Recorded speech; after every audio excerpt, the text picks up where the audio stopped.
السلام عليكم ورحمة الله تعالى وبركاته. بسم الله الرحمن الرحيم.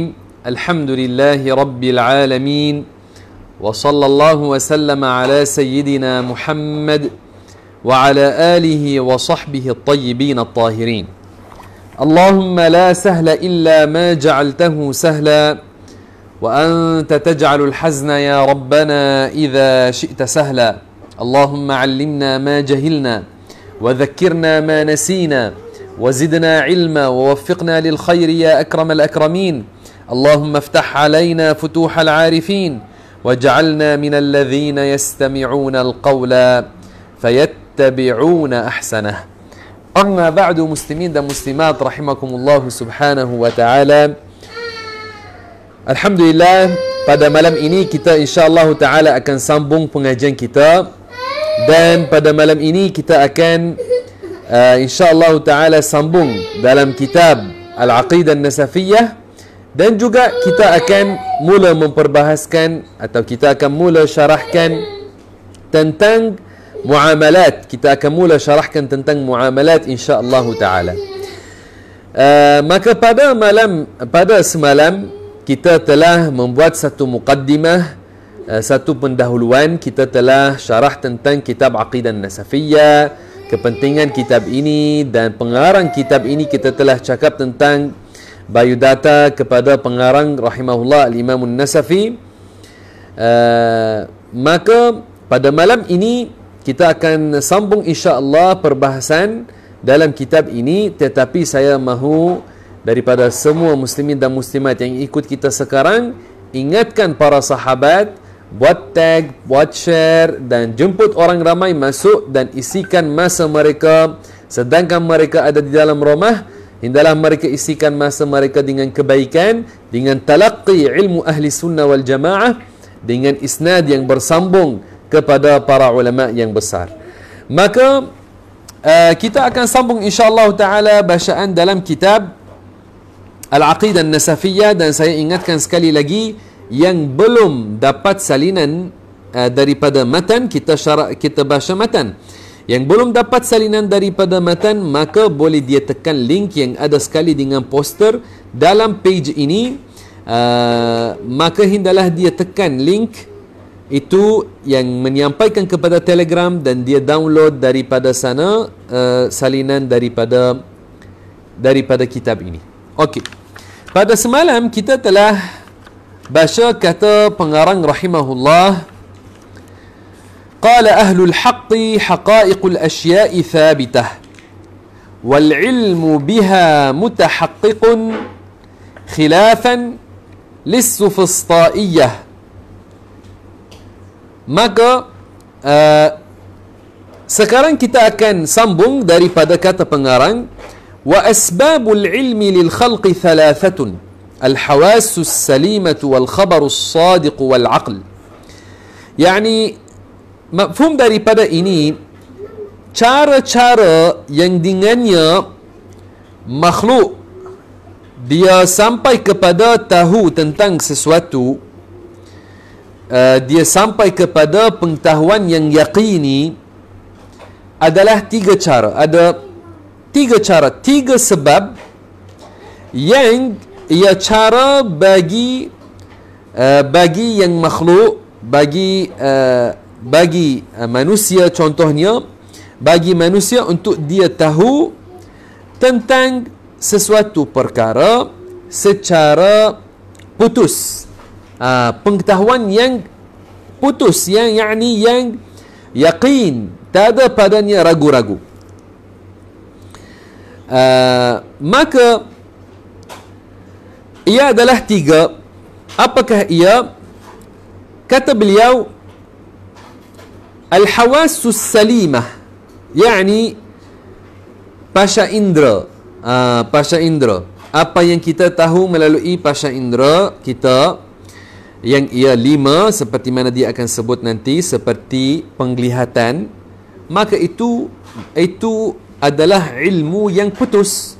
Kalau kamu melihat seorang manusia berdiri di depan kamu, adakah kamu ragu-ragu adakah dia ini si fulan yang kamu kenal?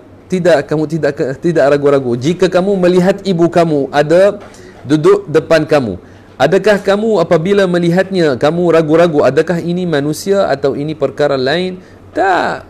Kerana kamu dengan pasca indera penglihatan, kamu tahu bahawasanya manusia yang ada depan kamu dia ada, dan kamu kalau kamu kenal dia maka kamu tahu contohnya ini adalah ibu kamu, atau itu adalah ayah kamu, atau yang lain adalah saudara kamu, dan seperti itu. Maka pengetahuan tentang adanya ibu kamu contoh itu berlaku kepada kamu dengan kamu melihatnya. Maka pengetahuan yang berlaku yang sebabnya adalah pasca indera yang 5, nanti kita akan bahaskan lagi tentangnya, itu adalah ilmu yang putus, yang kamu tidak ragu-ragu tentangnya. Jika ada seorang contoh datang kepada kamu, dia kata kepada kamu, ini yang ada depan kamu, jika ibu kamu ada depan kamu. Jika dia kata ini bukan ibu kamu, ini bukan manusia, ini hanya satu burung yang ada di depan kamu, kamu tidak terima dan kamu tidak akan ragu-ragu pada apa yang dia kata. Juga kalau golongan Sufusta'iyah yang kita telah bahaskan tentang mereka pada semalam, jika mereka kata kepada kita bahawasanya alam ini tidak ada dan semua perkara yang kamu melihat itu hanya khayalan, tidak ada, hanya ini khayalan, maka kita tidak terima. Kita melihat ada perkara-perkara depan kita, kita melihatnya, kita tahu melalui pasca indera kita tahu ia ada. Maka ini sangat penting. Mukaddimah yang ada dalam kitab Aqidah Nasafiyah, ia adalah mukaddimah yang istimewa, pendahuluan kitab ini, dan cara bagaimana Imam Nasafi mula kitabnya, ia adalah cara yang sangat istimewa. Dan siapa yang menakuni cara Imam Nasafi ini, dia jadi sangat pandai apabila dia mahu buat dakwah kepada agama Islam, apabila dia mahu cakap dengan orang yang bukan Muslim, dan dia mahu memberi kepadanya bukti-bukti tentang kebenaran agama Islam. Maka apabila dia menakuni apa yang Imam Nasafi kata dalam awal kitabnya ini, dia jadi sangat pandai dalam menjelaskan dalil dan memberi dalil dan bukti kepada orang yang bukan Muslim bahawasanya agama kita, agama Islam adalah agama yang benar. Okey, maka kata beliau ada tiga sebab untuk ilmu yang ia putus. Ini bagi ciptaan, yani bagi manusia. Adapun ilmu Allah Subhanahu wa taala, maka Allah taala tidak memerlukan sebab untuk dia tahu sesuatu, kerana ilmu Allah taala azali, tiada permulaan baginya. Maka apa yang kita bahaskan tentang tiga sebab bagi ilmu, yani ini ilmu yang berlaku pada ciptaan, pada makhluk. Maka apakah tiga sebab itu? Al-hawasus salimatu wal khabarus sadiq wal aql. Al-hawasus salimah pasca indera, al-khabarus sadiq khabar yang benar, dan al-aql, aqal. Okey, setiap daripada tiga ini kita akan syarahkan tentangnya dengan lagi panjang sekarang. Maka kata pengarang, fal hawasu khamsun, maka pasca indera adalah 5. As-sam'u, yani pendengaran, wal basaru, yani penglihatan, wasyammu, yani menghidu, wadzauqu, yani rasa dengan lidah, wal lamsu, yani menyentuh. Maka ilmu yang hasil daripada pasca indera itu adalah ilmu yang putus. Apabila kamu melihat kepada satu dinding warnanya putih, maka berlaku dalam hati kamu pengetahuan yang putus bahawasanya warnanya putih. Maka apakah makna di sini? Ilmu ini dinamakan juga dengan al-ilmu ad-daruri. Ilmu ad-daruri, apakah makna ilmu ad-daruri? Ilmu ad-daruri yani yang tidak kamu tidak akan terkesan jika orang datang dan cuba untuk menjadikan kamu ragu-ragu tentang perkara ini. Yani kalau kamu melihat dinding di depan kamu warnanya putih dan datang 50 orang atau 100 orang, mereka kata dinding ini warnanya hitam, kamu tak akan ikut dan kamu tak akan terima kerana kamu melihatnya dengan mata kamu bahawasanya ia adalah putih. Juga apa yang hasil daripada pendengaran, apabila kamu mendengar sesuatu, maka berlaku pengetahuan pada kamu apabila kamu mendengar sesuatu tentang sesuatu yang tertentu. Maka jika kamu dengar suara ayah kamu contohnya, kamu tahu ini adalah suara ayah, dan apabila dia bercakap, maka berlaku kepada kamu pengetahuan tentang tentang makna yang dia mahu sampaikan. Maka apabila kamu dengar sesuatu dengan telinga kamu, maka ini adalah memberi ilmu yang putus, bahawasanya kamu telah tahu tentang adanya suara itu, dan bahawasanya kata-kata itu yang telah kamu dengar telah dikatakan. Okey. Dan juga apa yang hasil daripada menghidu. Kalau kamu menghidu bau yang harum, kamu menghidu bau kasturi, bau gaharu, maka kamu tahu ini bau yang baik, yang bagus.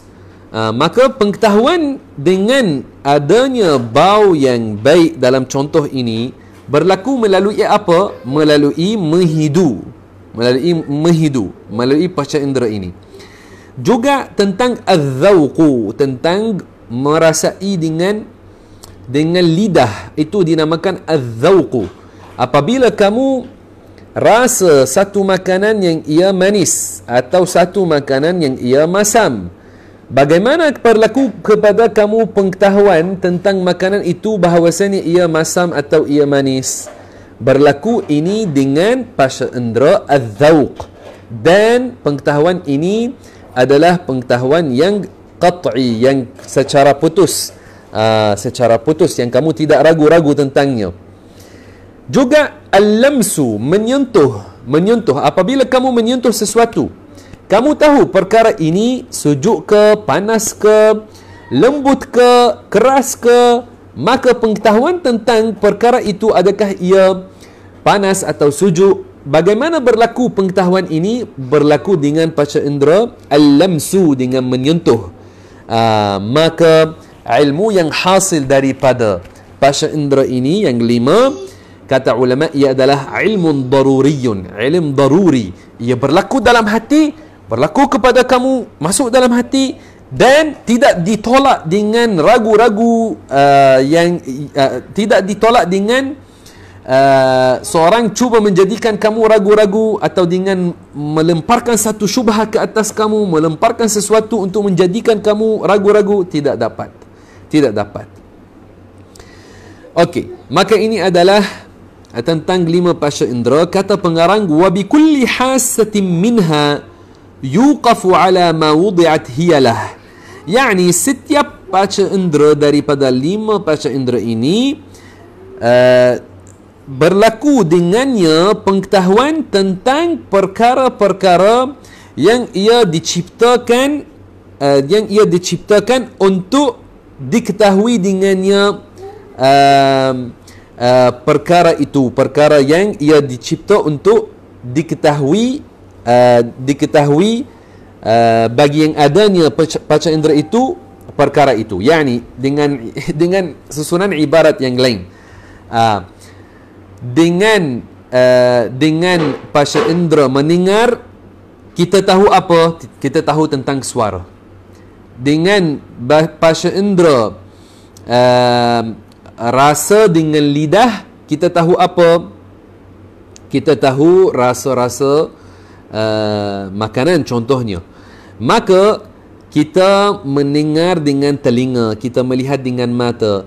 Maka yang Imam An-Nasafi kata, setiap panca indera ini berlaku kepada manusia pengetahuan apabila dia menggunakannya dengan perkara yang biasanya diketahui dengan panca indera itu. Biasanya kamu tahu tentang suara dengan telinga, kamu melihat tentang warna dengan mata, tentang bau dengan menghidu, tentang panas dan sejuk dengan kamu rasa menyentuh, contohnya. Maka ini adalah makna wa bi kulli hasatin minha yutawaqqafu ala ma wudi'at hiyalah. Kita cuba untuk memudahkan ibarah yang digunakan oleh para ulama. Kita sekadar yang mungkin kita cuba bagi terjemahan yang hampir dengan apa yang disebut dalam bahasa Arab. Tapi makna secara ijmali kita alhamdulillah menyampaikan makna secara ijmali. Okey, kata Imam An-Nasafi, wal khabaru as-sadiq ala naw'ain. Ahaduhuma al-khabaru al-mutawatir وهو الخبر الثابت على ألسنة قوم لا يتصور تواطؤهم على الكذب. Yani kita kata bahawasanya ada 3 sebab yang berlaku dengannya pengetahuan bagi manusia tentang perkara-perkara. 3 sebab ini adalah apa? Kita dah kata 5 panca indera, dan kita sekarang nak syarahkan tentang sebab yang kedua, yang ia khabar yang benar, al-khabarus sadiq. Tapi khabar yang benar itu ada 2 jenis. Bukankah berlaku kepada kita pengetahuan tentang sesuatu apabila sampai kepada kita khabar yang benar tentangnya? Ya. Maka kenapa kita bahaskan tentang ini? Mungkin ada orang sekarang melintas dalam fikiran dia, kenapa kita bahaskan tentang ini dalam aqidah? Mungkin ada seorang akan tanya kepada kamu, apakah bukti bahawasanya Muhammad pernah ada, dan apakah bukti bahawasanya Al-Quran telah diturunkan atas Muhammad? Dan mungkin ada orang tanya kepada kamu, apakah bukti bahawasanya Muhammad telah berlaku kepadanya mukjizat? Maka bagaimana kamu jawabkan tentang ini? Kamu mahu mempertahankan akidah Islam, mahu mempertahankan, menunjukkan bahawasanya Islam adalah benar. Maka faham apa yang saya syarah, dan kamu dapat menjawabkan orang yang tanya soalan-soalan seperti soalan ini. Maka sangat penting faham tentang isu al-khabar as-sadiq ini, khabar yang benar ini. Kerana ada setengah orang mungkin akan kata kepada kamu, kamu tidak pernah berjumpa dengan Muhammad ibn Abdullah, sedangkan kamu mempercayai bahawasanya dia adalah Nabi. Kamu tidak berjumpa dengan dia, dan kamu tidak pernah melihat mukjizatnya dengan mata kamu. Dia kata macam itu. Maka apakah kamu jawabkan dalam keadaan ini? Apakah kamu jawabkan dalam keadaan ini? Maka fahamlah tentang apa yang kita akan bahaskan di sini. Di antara cara pengetahuan tentang satu perkara adalah al-khabarus sadiq, khabar yang benar.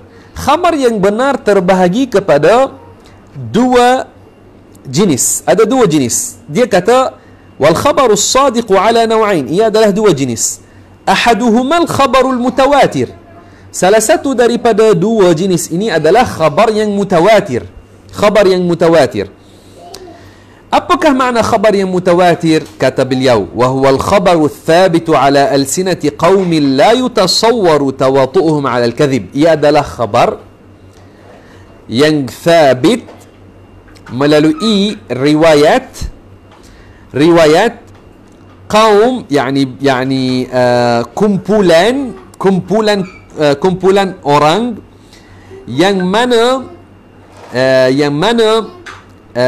biasanya mereka tidak akan bersepakat atas dusta. Mereka biasanya tidak akan bersepakat atas dusta. Dan ini daripada awal permulaan khabar itu sampai kepada akhirnya. Saya bagi contoh untuk kamu faham apa yang saya katakan.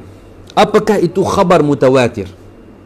Khabar mutawatir apabila banyak orang mereka meriwayatkan sesuatu yang mana perkara itu mereka telah melihatnya atau telah mendengarnya maka mereka mengkhabarkan tentang sesuatu yang mereka telah melihat atau mereka telah mendengar, dan mereka adalah bilangan orang yang ramai, yang banyak.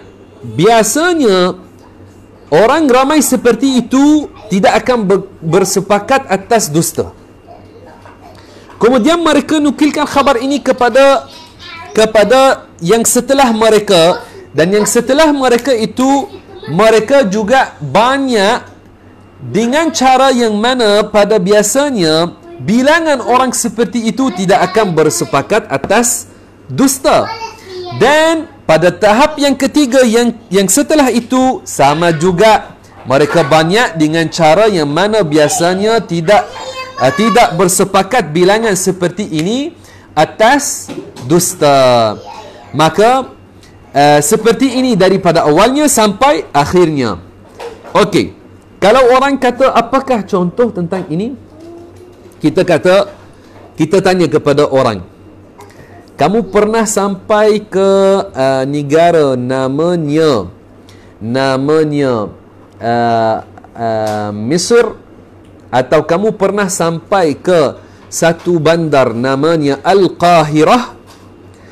Maka jika orang itu tak pernah sampai ke Qahirah, tak pernah sampai Mesir, kita tanya kepadanya, kamu mempercayai adanya negara namanya Mesir, ada kota namanya Al-Qahirah?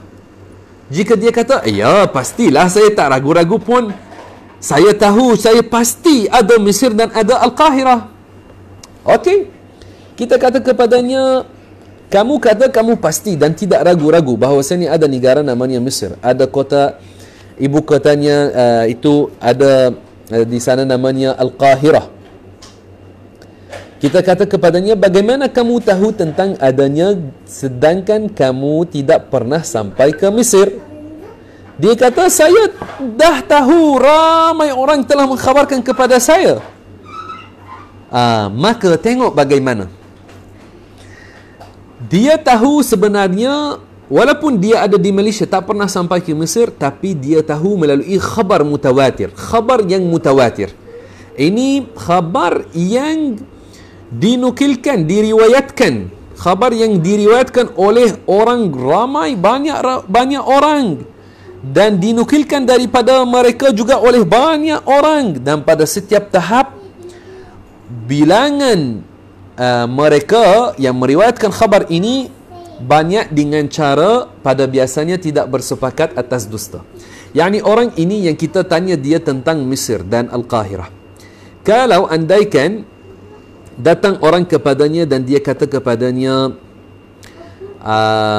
kalau orang kata kepadanya, Mesir tidak ada dan Al-Qahirah itu tidak ada, ini dusta, adakah dia terima? Biasanya dia tidak terima. Kalau orang tidak pernah sampai ke Hong Kong, tapi dia tahu adanya Hong Kong, biasanya orang yang seperti kita tahu secara pasti, kita tak ragu-ragu pun bahawasanya ada negeri yang namanya Hong Kong. Walaupun seorang daripada kita tak pernah sampai ke sana, tapi sudah sampai kepadanya khabar tentang adanya Hong Kong melalui tawatur. Kalau orang datang kepada saya sekarang, dia kata, sebenarnya Hong Kong tak ada. Ini adalah dusta bahawasanya ada satu negeri namanya Hong Kong. Itu tak ada. Maka saya tidak terima daripada dia. Walaupun dia 1 jam, 2 jam duduk mahu cakap dengan saya, dia kata tak ada Hong Kong dan itu, saya tak akan terima daripada dia. Kenapa? Kerana pengetahuan tentang tempat itu, tentang adanya Hong Kong atau tentang contoh adanya Mesir, walaupun seorang tak pernah sampai ke sana tapi sudah sampai kepadanya khabar tentangnya melalui tawatur, maka khabar itu yang mutawatir memberi faedah ilmu yang putus dalam hati.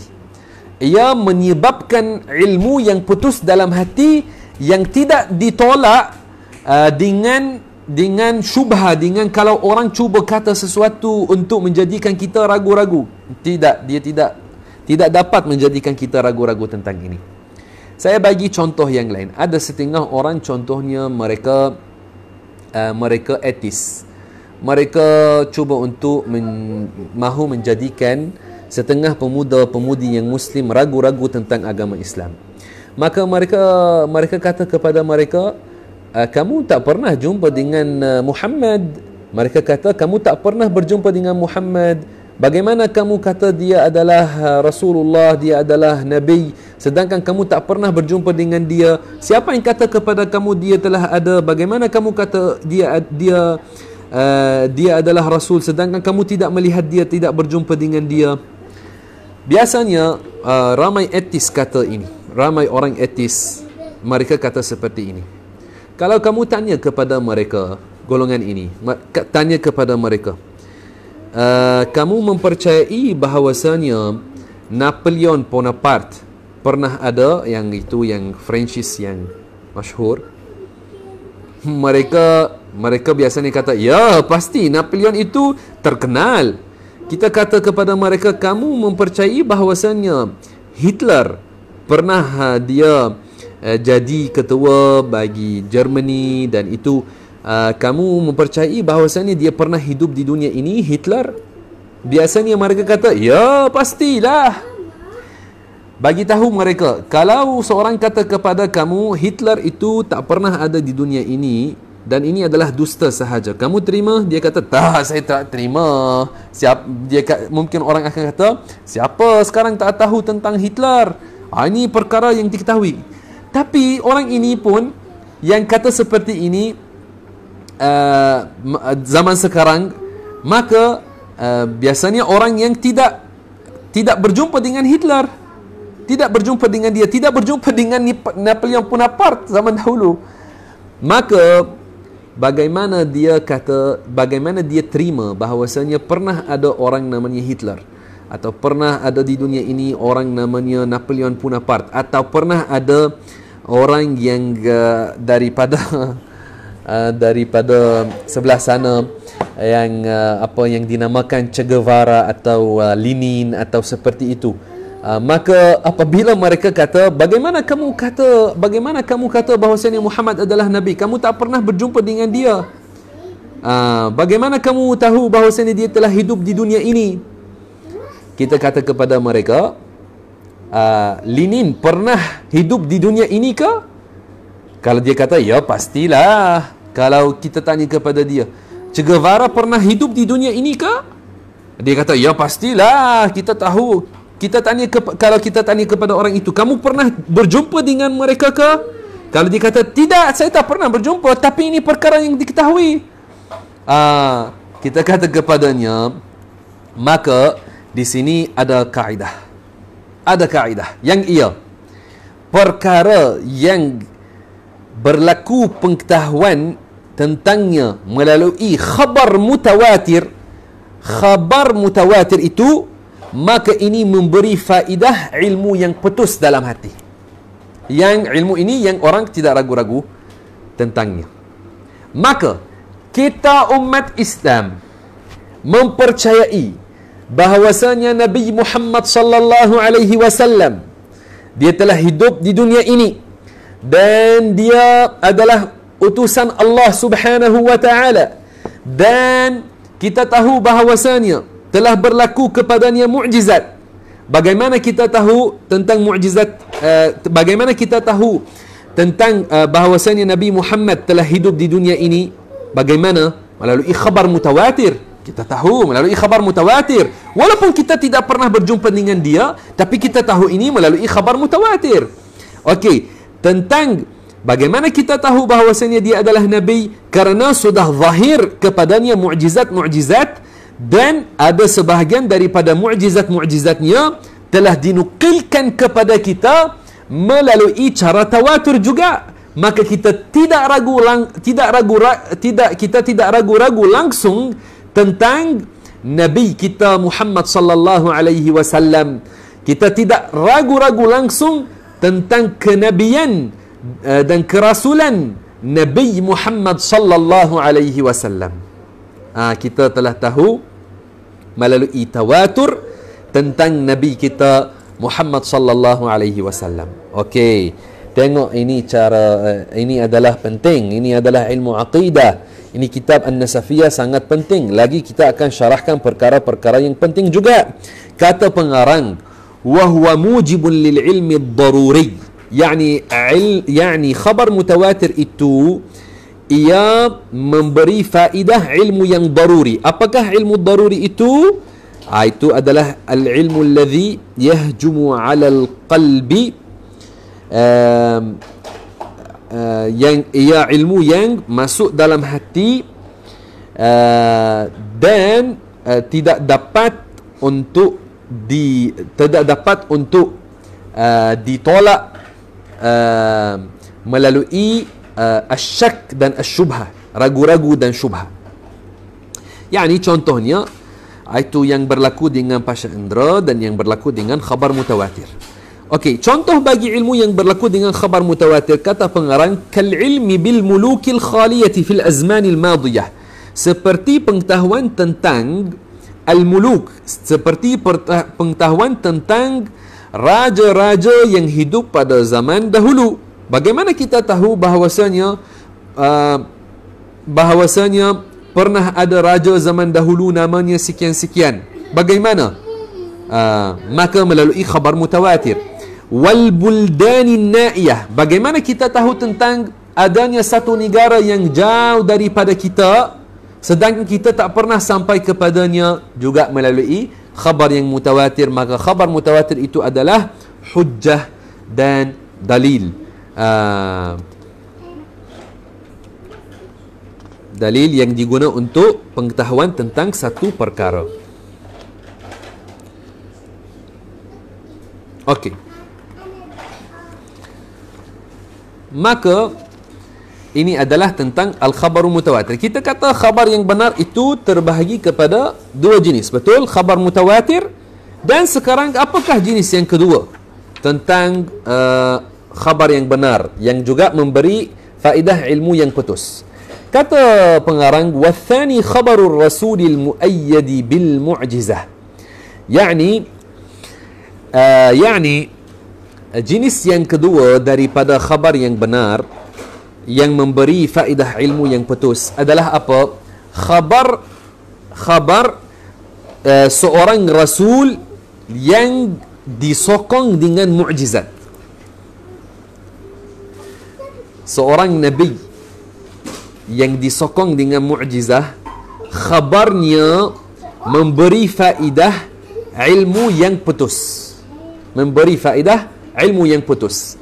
Maka kalau orang dia dengar daripada nabi yang telah berlaku kepadanya mukjizat, dia dengar khabar daripadanya, maka khabar nabi itu memberi faedah ilmu yang putus, kerana semua para anbiya benar daripada apa yang mereka cakap dan mereka tidak buat dusta langsung.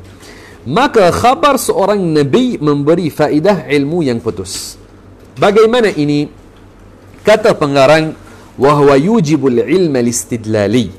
Tapi jenis ilmu ini yang berlaku dengan khabar seorang nabi, ia ilmu yang putus, yang kita tidak ragu-ragu tentang kebenarannya, tapi namanya ilmun istidlaliyun.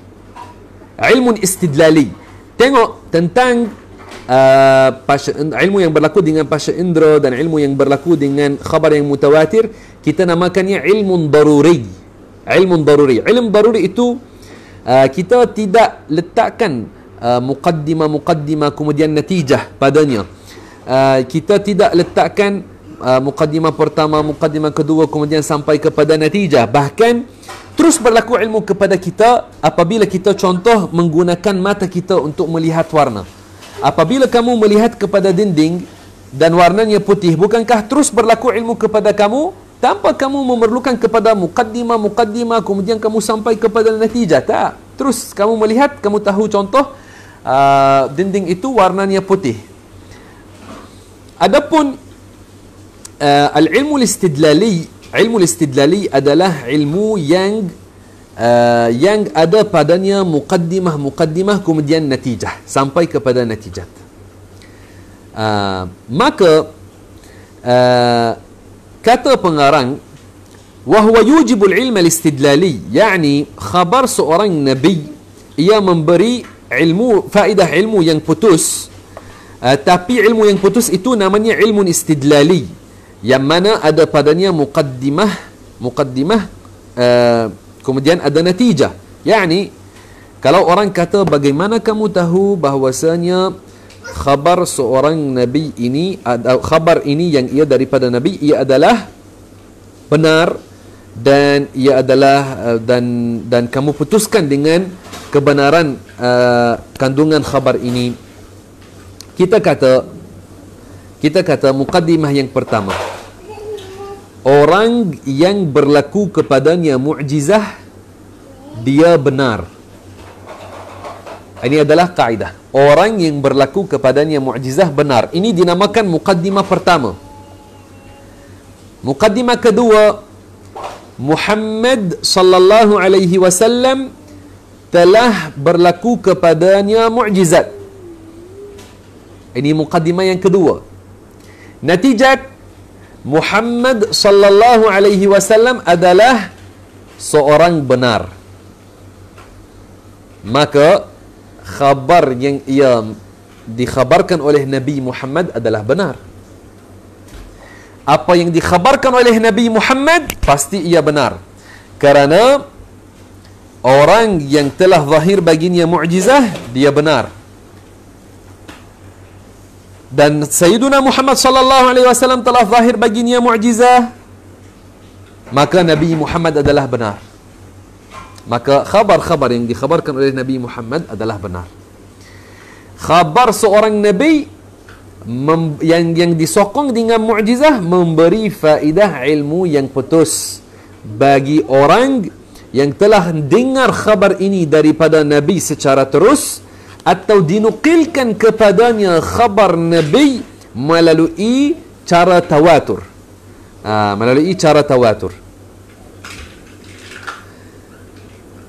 Kata pengarang, wal ilmu thabitu bihi yudahi al-ilma thabita bid-darurati fi at-tayaqqun wa thabat. Yani ilmu yang ia diambil daripada khabar Nabi yang ma'sum, ia seumpama ilmu yang thabit, yang berlaku dengan ad-darurah, yakni dengan panca indera contohnya. Maka juga ia memberi faedah ilmu yang putus. Yani kalau Rasulullah sallallahu alaihi wasallam mengkhabarkan kepada seorang tentang satu perkara secara langsung, orang itu yang dia beriman dengan Nabi, maka dia mempercayai kebenaran perkara itu tanpa ragu-ragu, tidak berlaku kepadanya ragu-ragu tentang perkara itu. Okey. Saya telah cuba syarahkan bahagian ini dengan cara yang mudah. Tapi biasanya apabila kita syarahkan bagi penuntut ilmu dalam madrasah atau itu, kita masuk lagi detail, lagi dalam, kita masuk dalam syarahan, dan kita akan membawa sedikit daripada apa yang dibahaskan dalam ilmu usul al-fiqh dan sedikit daripada apa yang dibahaskan dalam ilmu yang lain untuk kita nak lagi menjelaskan tentang ini. Tapi saya bimbang kalau saya syarahkan lagi luas dan saya masuk sikit lagi tentang ilmu usul al-fiqh, dan itu mungkin ada setengah yang ikut kita, dia tak biasa dengar istilah-istilah yang digunakan oleh para ulama, dan mungkin dia rasa dirinya tidak faham apa yang kita katakan. Maka saya akan syarahannya dengan cara ini atau sekadar ini, yang saya rasa ia alhamdulillah jelas. Okey, kesimpulan sekarang, kita kembali kepada kesimpulan. Kita telah kata bahawasanya sebab-sebab ilmu bagi ciptaan, yakni bagi contoh bagi seorang manusia, bagaimana seorang manusia berlaku kepadanya ilmu tentang satu perkara, ilmu yang putus, sama ada dengan pasca indera atau dengan khabar yang benar. dengan khabar yang benar, dan khabar yang benar terbahagi kepada dua. Ada al-khabarul mutawatir dan ada khabar rasul yang disokong dengan mu'jizah. Okey. Ilmu yang hasil daripada pasca indera dan khabar mutawatir dinamakan ilmu daruri, dan ilmu yang berlaku dengan khabar seorang rasul yang disokong dengan mu'jizah dinamakan ilmu istidlali, tapi juga ia memberi faedah ilmu yang putus, yang tidak ada ragu-ragu tentangnya. Baik. Kata pengarang, wa ammal aqlu fahuwa sababun lil ilmi aidan. Ini tentang al-aql, kita bahaskan pada esok insya-Allah taala. Lagi ada sebab yang ketiga, kita bahaskan pada esok insya-Allah taala. Maka sampai sekarang harap para penuntut ilmu mereka hafal dan murajaah dan ulang kaji apa yang kita syarahkan dalam kitab Al-Aqidah An-Nasafiyah. Adapun sekarang kita nak bahaskan tentang muamalat, dan kita mahu syarahkan tentang muamalat daripada kitab Mukhtasar insya-Allah taala. Okey. Kita buka kitab.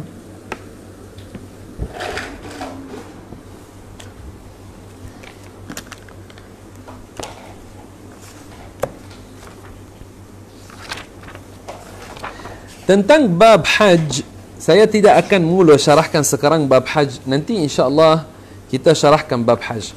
Pada bulan Ramadan kita telah syarah tentang bab aqidah, bab taharah dan salat, dan kita syarah tentang zakat. Dan sebelum Ramadan kita telah syarah tentang bab puasa daripada kitab Sulamul Mubtadi, dan tinggal bab al-hajj nanti kita syarahkannya. Mungkin kita buat daurah apabila lagi hampir dengan Idul Adha insya-Allah taala. Sekarang kita mula baca dalam kitab Al-Muamalat. Qala al-muallif rahimahullah, buka kitab Mukhtasar. Qala al-muallif rahimahullah, Kitabul Muamalat. Ini adalah kitab tentang muamalat. Kata muamalat adalah kata jama'. Kata jama' plural. Kata jama' bagi muamalah, dan perkataan muamalah adalah nama bagi seperti jual, beli, sewa, menyewa, qard, rahn, syarikat. Itu dinamakan muamalat. Maka ini adalah satu bab tentang al-muamalat. Kata pengarang, yajibu على كل مسلم مكلف ألا يدخل في شيء حتى يعلم ما أحل الله تعالى منه وما حرم. يعني wajib ke atas setiap muslim yang mukallaf, dia tidak masukkan dirinya dalam sesuatu melainkan setelah dia tahu apa yang Allah Ta'ala telah halalkan daripada perkara itu dan apakah yang diharamkan. Maka jangan masuk dalam perkara yang kamu tidak tahu hukumnya. Kamu mahu masuk buat satu muamalat, jangan kamu masuk tanpa kamu tahu hukumnya. Ramai orang zaman sekarang, mereka tanya tentang isu apa yang dinamakan Bitcoin, apa yang dinamakan bursa, apa yang dinamakan ar-rahnu, apa yang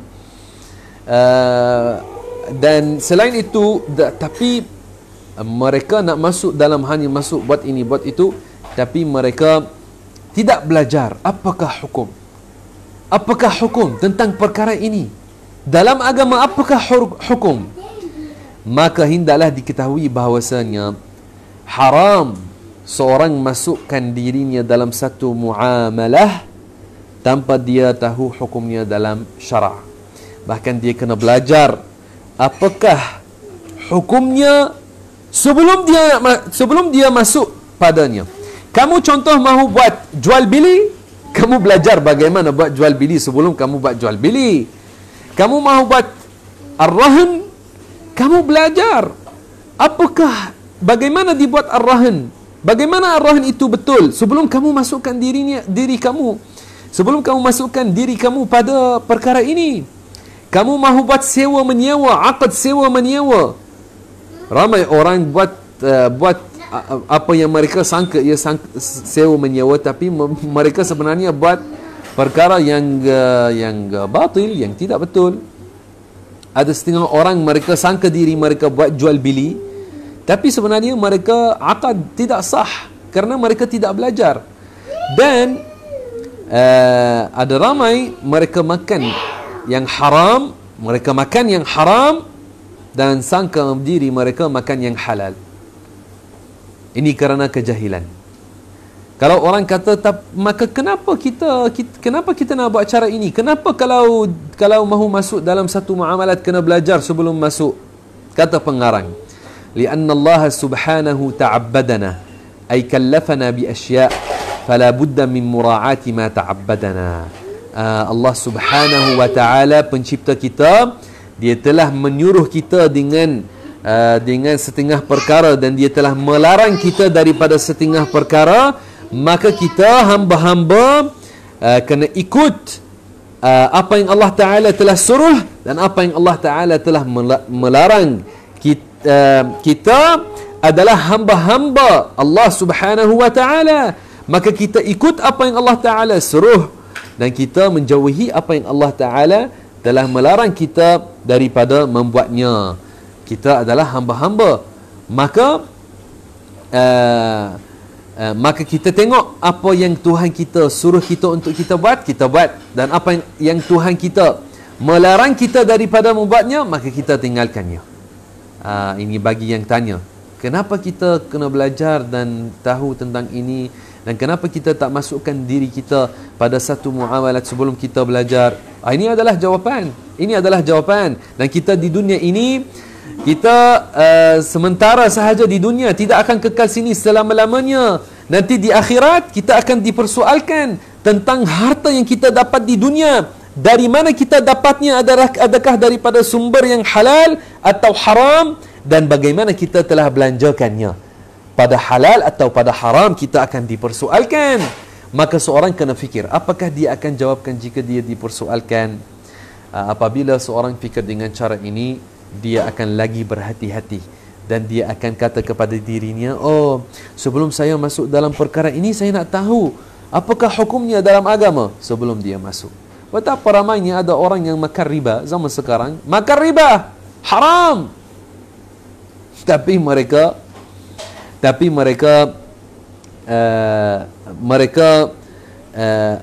ada setengah orang mereka tak kisah, seolah-olah mereka lupa mati, lupa bahawasanya ada hisab, mereka akan dipersoalkan. Dan ada setengah orang yang mereka jahil, tak faham apakah makna riba, tak faham. Subhanallahil azim.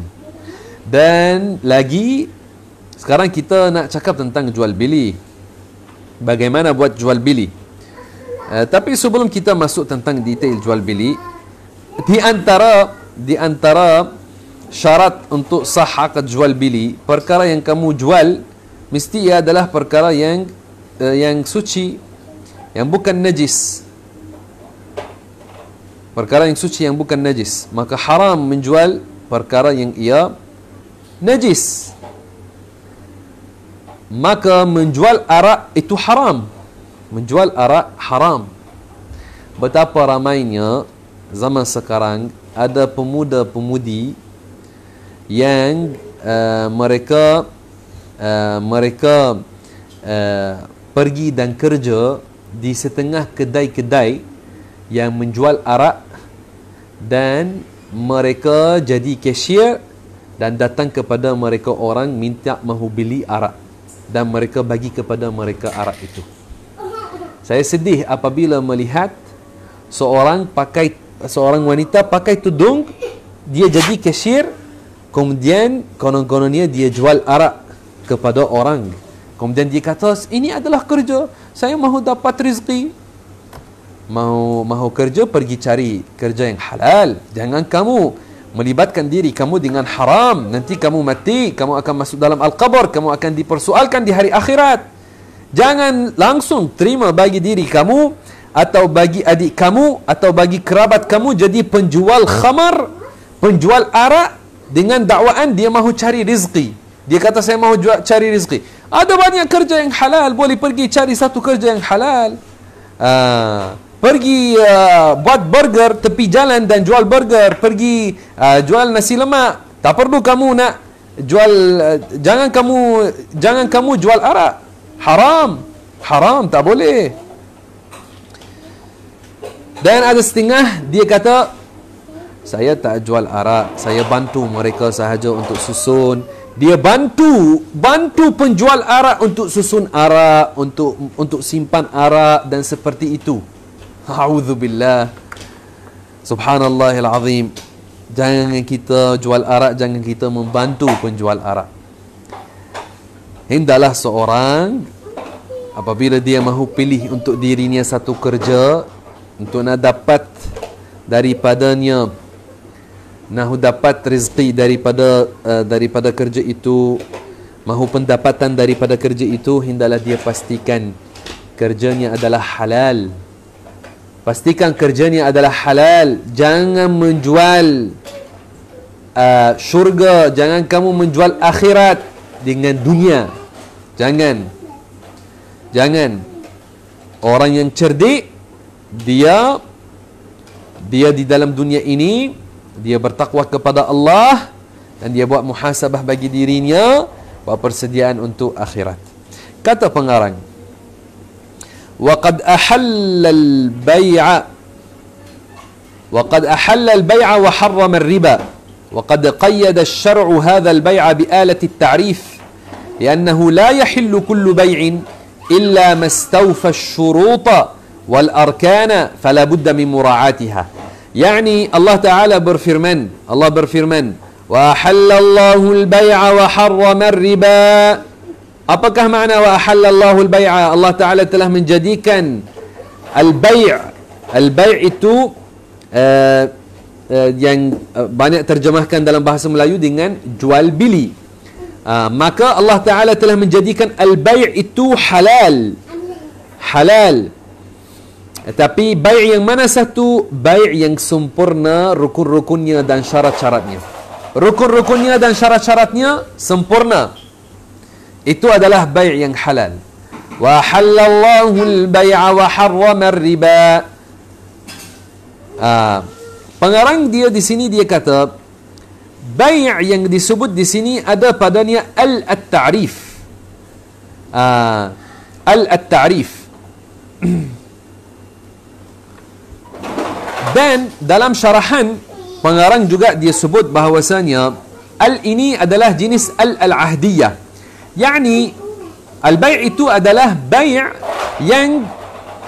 yang diketahui dalam syarak bahawasanya ia adalah halal, bai' yang sempurna syarat-syaratnya dan rukun-rukunnya.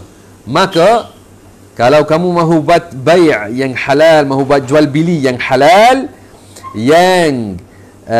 yang tak ada padanya haram, maka kamu hendaklah belajar apakah rukun-rukun dan apakah syarat-syarat bagi jual beli.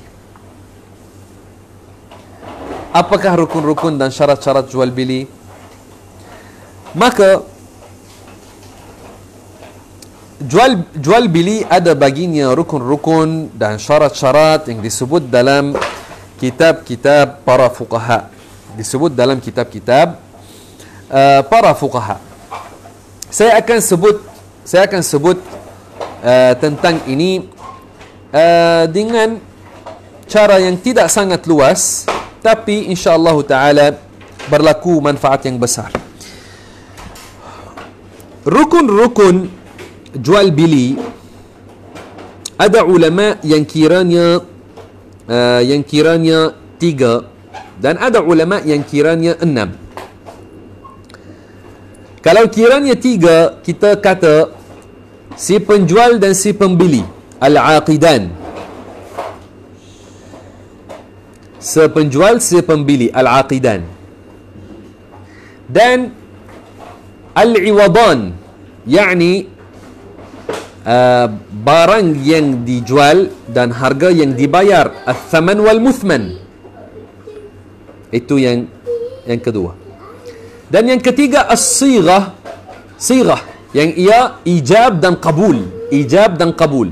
Maka ini adalah boleh kata 3 rukun-rukun jual beli. Tapi boleh kiranya dengan 6 juga. Macam mana kira 6? Boleh kata sepenjual, sepembeli.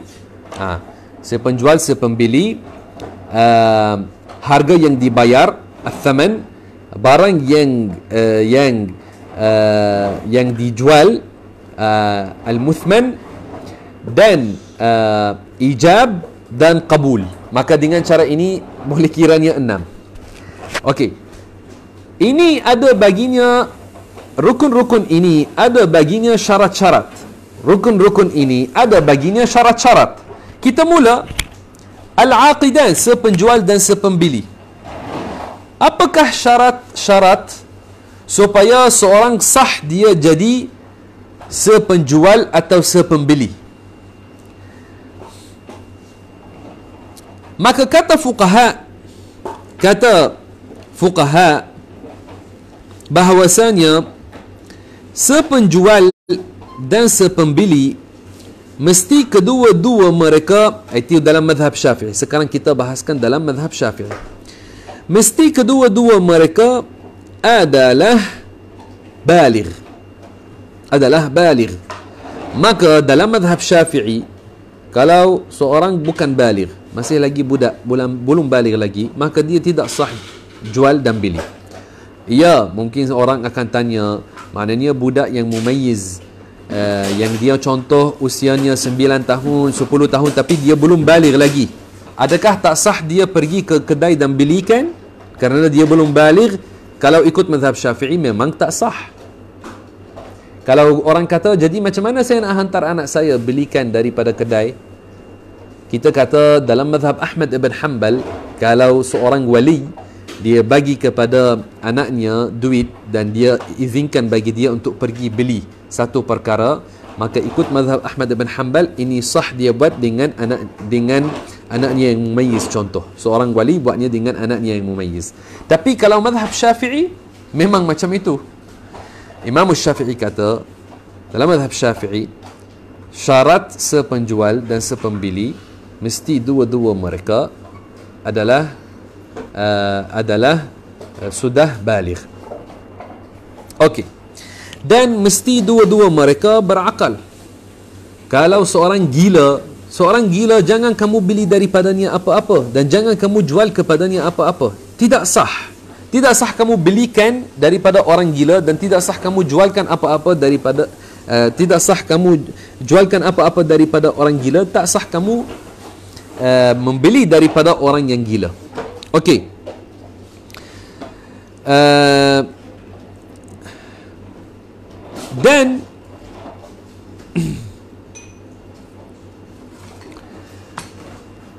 Dan di antara syarat-syarat, sekarang ada setengah syarat yang perlu lagi carahan yang lagi dalam. Tapi saya akan bagi cara yang jelas insya-Allah dan ringkas, supaya orang yang dengar kali pertama tentang jual beli dia faham kesimpulan tentang isu ini. Okey. Lagi di antara syarat-syarat bagi al-iwadan, okey, bagi barang yang dijual dan harga yang dibayar, mesti dua-duanya, harga yang dibayar dan barang yang dijual, mesti dua-duanya suci. Dengan mana ia bukan perkara yang najis. Adapun perkara yang ia najis, seperti contohnya arak, maka tidak sah menjualnya dan haram menjual arak. Dan juga perkara-perkara yang lain yang ia najis, dirinya itu najis, maka tidak sah untuk jualnya, tidak sah untuk kamu membelinya, tidak sah. Ada setengah orang mereka untuk tanaman mereka mahu dapat apa itu yang dinamakan dengan fertilizer yang ia daripada najis, maka dalam mazhab Syafi'i maka kamu tak dapatnya dengan cara kamu buat akad jual beli, kerana perkara yang najis tak sah untuk dijual atau tidak sah untuk dijual. Okey. Dan dua-duanya al-iwadan, dua-duanya mesti ia adalah sesuatu yang ada padanya manfaat. Ada manfaat daripadanya, maka kamu tidak sah kamu jualkan atau belikan perkara yang tidak ada padanya manfaat. Tidak ada padanya manfaat. Maka contohnya tidak sah kamu belikan ular. Ular tak ada manfaat pada ular. Tak sah kamu belikan ular. Atau tikus. Tikus tak sah. Tak sah orang jual atau belikan tikus. Walaupun ada setengah orang zaman sekarang mereka jual tikus, beli tikus, tapi ini tak sah. Ini tidak sah. Maka perkara yang kamu jual atau beli mesti adalah perkara yang ada padanya manfaat yang diiktibarkan dalam syarak. Adapun kalau contoh orang nak belikan gitar, maka gitar itu dia mahu main dengannya gitar, tapi ini adalah haram kerana gitar itu alat yang ia haram dalam agama kita untuk diguna, seperti mana kita bahaskan pada apabila kita syarah tentang dosa-dosa telinga hari itu pada dars sebelum ini. Rujuk balik kalau nak dengar syarahan lagi tentang ini, boleh rujuk kepada episod tentang dosa-dosa telinga. Okey. Maka kena perkara yang kamu jual atau beli kena perkara yang ada padanya manfaat. Juga tak sah kamu jual beli roti yang sudah terbakar dengan cara tidak ada lagi manfaat daripadanya. Tak ada lagi manfaat daripadanya, tak sah. Tak sah kamu belikan roti yang sudah terbakar, tak ada lagi manfaat daripadanya. Nasi yang sudah terbakar, tak ada manfaat daripadanya, tak sah kamu belikan atau kamu jualkan. Okey. Ada banyak perkara-perkara zaman sekarang yang dalam syarak tak ada padanya manfaat yang diiktibarkan, tapi ada setengah orang mereka jualnya tanpa mereka belajar. Mereka tidak belajar, mereka jual.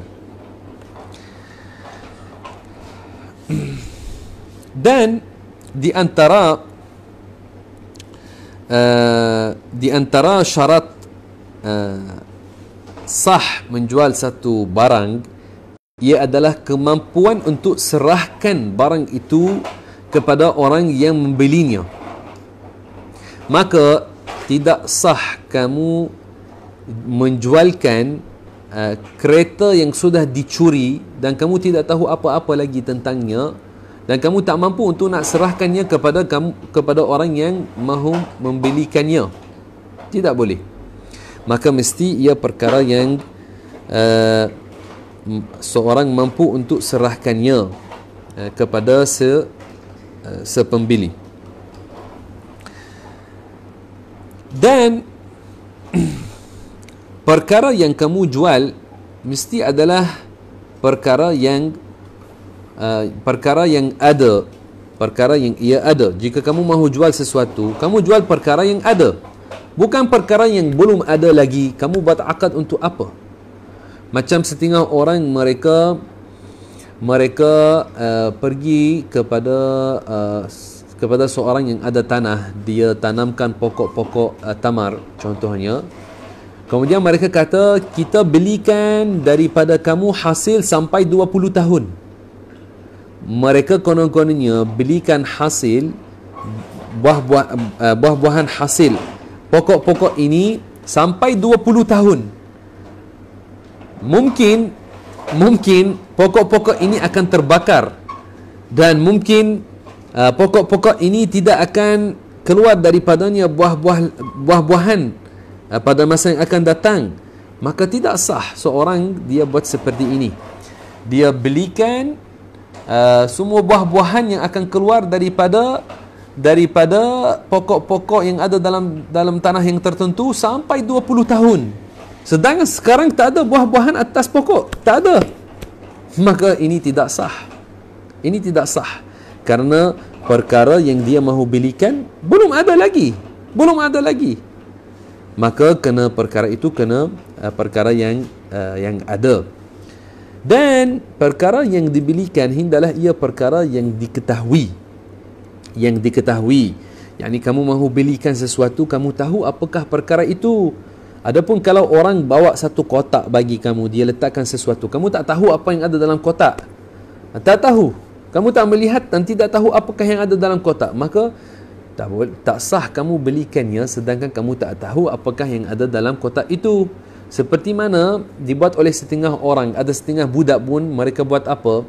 Mereka pergi ke kedai, ada setengah kedai runcit, mereka sediakan kotak-kotak, simpan dalamnya sesuatu, mereka simpan sesuatu. Maka budak-budak ini mereka tak tahu apa yang ada dalam kotak. Mungkin ada dalamnya RM2, mungkin ada dalamnya gula-gula, dan mungkin ia kosong, mungkin ada dalamnya coklat, mungkin ada dalamnya permainan. Mereka tak tahu pun apa yang ada. Tapi mereka bayar duit untuk mengambil satu kotak yang mereka tak tahu apa yang ada dalamnya. Maka ini tidak sah. Tidak sah ini. Hendaklah mengajar kepada budak-budak untuk tidak mereka buat seperti ini.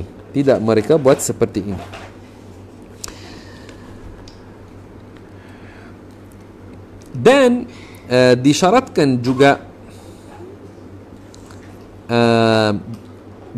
atau sebelum kita sekarang cakap sedikit tentang as-sighah. Tentang as-sighah yakni ijab dan qabul. Contoh yani dia disebut kepadanya sighah ijab, bahawasanya dia sudah jual kepadanya perkara ini dan orang itu dia buat qabul, bahawasanya dia terima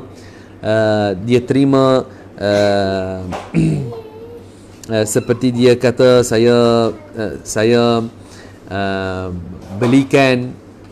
Maka ijab dan qabul, biasanya orang Melayu mereka dah biasa, khususnya di kampung-kampung, apabila mereka beli sesuatu, jual sesuatu, mereka kata jual, kemudian si pembeli dia kata beli. Ini kesan daripada ulama pondok zaman dahulu yang mereka telah mengajar kepada mereka apabila mahu buat jual beli ikut mazhab Syafi'i dan guna sighah ini apabila kamu mahu buat jual beli. Okey, maka sighah ini ia di antara rukun-rukun jual beli. Tapi ada ulama yang mereka kata kalau orang tak buat sighah, dia hanya bagi duit dan ambil barang, seperti mana berlaku dalam banyak keadaan zaman sekarang, ada ulama yang kata sah juga. Maka kalau ada setengah orang sekarang dia masuk kedai, dia ambil botol air, kemudian dia bayar RM1, tapi dia tak kata apa-apa kepada penjual tak kata apa-apa, hanya dia ambil barang, bayar duit. Dalam setengah ulama kata ini sah juga, ada ulama yang kata ini sah. Okey, tapi kalau mahu keluar daripada khilaf, maka kamu gunakan sighah, kamu sebut sighah itu. Okey, dan mesti dalam jual beli itu tidak digantung atas atau mesti akad jual beli itu tidak dihadkan dengan satu masa yang tertentu. Yani jangan orang contohnya kata saya belikan daripada kamu kereta ini selama 1 bulan sahaja. Kemudian orang itu yang punya kereta dia kata saya telah jualkannya kepada kamu. Tak, jangan kamu kaitkan, jangan kamu hadkan dengan satu tempoh yang tertentu. Tidak sah seperti ini. Dalam akad jual beli jangan kamu kaitkan dengan satu tempoh yang tertentu. Tak. Maka ini adalah sedikit syarahan tentang jual beli, dan ada banyak detail lagi yang disebut dalam kitab-kitab fiqh, tapi kita cuba untuk baginya secara ringkas. Sekarang pada permulaan syarahan saya kata saya nak syarah ikut mazhab Syafi'i. Maka kalau orang contohnya kalau orang dia ada satu isu dalam muamalat, dia mahu tanya lagi tentang detailnya, maka ini apa yang saya sebut ikut mazhab Syafi'i. Tapi zaman sekarang ada ramai orang, dan hatta di Malaysia ada diguna setengah muamalat yang ia ikut selain mazhab Syafi'i, ikut selain mazhab Asy-Syafi'i. Maka ilmu ini adalah luas. Jika seorang dia dengar daripada kita syarahan ini dan dia mahu buat satu perkara, boleh dia tanya, ini apakah ulama kata tentangnya, ini apakah kata Imam Syafi'i tentangnya, dan adakah ada selain Imam Syafi'i yang ada kata perkara selain apa yang Imam Syafi'i kata dalam perkara ini. Maka boleh kamu tanya dan belajar. Tapi yang penting seorang tanya sebelum dia masukkan dirinya dalam sesuatu muamalah, bagaimana ia dibuat supaya dia ikut apa yang halal. Barakallahu fikum wa jazakumullahu khaira, akramakumullah, wafaqakumullah. Jangan lupa untuk buat share dan follow, dan jemput kawan-kawan untuk mereka masuk ramai-ramai untuk ikut esok pengajian kita. Walaupun kita syarah masa panjang, tapi sekarang dalam tempoh PKP ramai orang memang memerlukan isi yang baik untuk diri mereka. Maka harap insya-Allah berlaku manfaat, dan harap kita dapat pahala dengan amalan salih ini. Barakallahu fikum, akramakumullah, wassalamualaikum warahmatullahi wabarakatuh.